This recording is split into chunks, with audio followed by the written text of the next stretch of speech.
জীবননগরের পেয়ারাতলা গ্রামে সাংবাদিক সায়েমের বাসায় ফকির সন্ন্যাসীর বেশে আগে থেকে লুকিয়েছিল ঘাতক। মঙ্গলবার রাতে প্রথমে সায়েমের স্ত্রী ঘর থেকে বের হলে তার উপর হামলা করে খুনি। তার চিৎকারে সায়েম ছুটে এলে তাকে উপর্যুপরি ছুরিকাঘাত করা হয়। এ সময় তার বাবা আবুল খায়ের ছুটে এলে আক্রমণ করা হয় তাকেও। তখন কত আমার দেখে ওই আবার দৌড় মারতে চাইলো, ওই তখন আবার আমার ছেলেতে দাবুরে ধরেছে।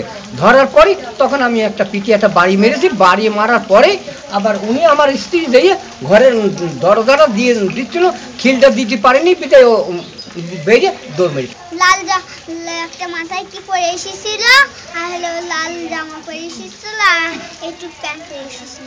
আগের দিনকে এসে পরশুদিনকে এসে আমাদের বাড়ি এসে খেয়ে গিয়েছে। সায়েমকে গুরুতর আহত অবস্থায় প্রথমে জীবননগর স্বাস্থ্য কমপ্লেক্সে, তারপর যশোর সদর হাসপাতালে নেওয়া হয়। সেখান থেকে ঢাকার বক্ষব্যাধি হাসপাতালে নিলে অপারেশন থিয়েটারে মারা যান তিনি। নিহত সায়েম দৈনিক সমকালের উপজেলা প্রতিনিধি এবং জীবননগর সাংবাদিক ইউনিয়নের সাধারণ সম্পাদক ও চুয়াডাঙ্গা প্রেস ক্লাবের নির্বাহী সদস্য ছিলেন। সায়েমকে হত্যার ঘটনায় জীবননগর পুলিশ রাজীব নামে একজনকে আটক করেছে।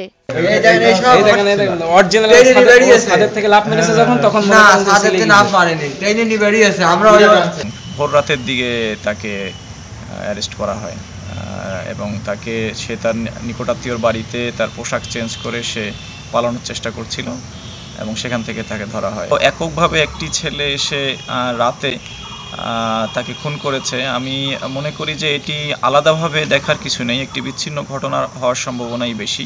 এই হত্যাকাণ্ডকে পরিকল্পিত বলে মনে করছেন স্বজন ও সহকর্মীরা। আটক ব্যক্তি কয়েকদিন ধরে সায়েমের বাসার আশেপাশে ঘোরাফেরা করত বলেও জানান তারা। আজকে ওটিতে ঢুকানোর আগে কাকা অনেক কথা বলছে, তো এক পর্যায়ে উনি বলল যে ওই লোকটা লাল শালু, যেটাকে বলে মানে লাল একটা ড্রেস, ফকির সন্ন্যাসীদের যে লাল ড্রেস, মাথায় একটা লাল পাগড়ি যেত, এরকম ওনার একটা ড্রেস ছিল।